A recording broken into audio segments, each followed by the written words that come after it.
मदन उड़ीसा के एक छोटे से गांव में पला बढ़ा। पढ़ लिख कर वह एक अच्छी सी नौकरी करने लगा। नौकरी में लगातार हुए प्रमोशन से उसे खूब तरक्की और शोहरत की प्राप्ति हुई। वह अब शहर में रहने लगा। वहां मदन को 11वीं मंजिल पर एक आलीशान फ्लैट कंपनी के द्वारा मिला। मदन अपनी पत्नी और एक बच्चे के साथ खूब ऐशो आराम से रहने लगा।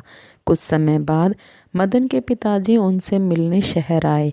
उसके पिताजी बेहद ही वृद्ध और सरल और निश्चल स्वभाव के व्यक्ति थे। उन पर समय का प्रभाव स्पष्ट देखा जा सकता था। हाथ पैर काबू से बाहर हो गए थे, अर्थात ना चाहते हुए भी हाथ पैर हिलना, धुंधला दिखना आदि।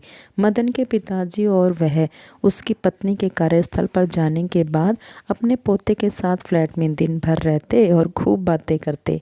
अपने पोते को बढ़िया बढ़िया कहानियाँ, रामायण, महाभारत और बुद्धिवर्धक कहानियाँ सुनाते। पोता खूब मन लगाकर उनकी कहानियों को सुनता। उस नन्हे से पोते का नाम श्याम था। घर में महंगे महंगे चीनी मिट्टी और अन्य क्रॉकरी के सामान थे।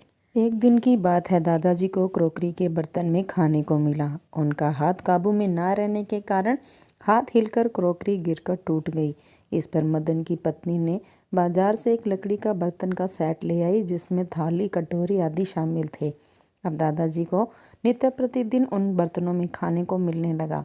दादाजी को इन बातों का बुरा तो लगा, किंतु उन्होंने किसी से कहा नहीं।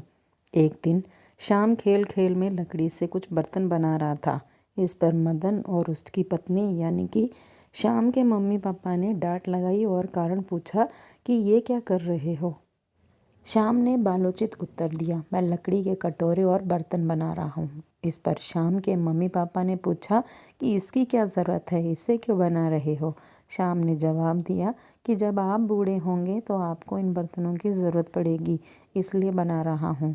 अब मदन और उनकी पत्नी को अपनी गलती पर पछतावा हुआ। दोनों पति पत्नी ने पिताजी से पैर छूकर क्षमा याचना की।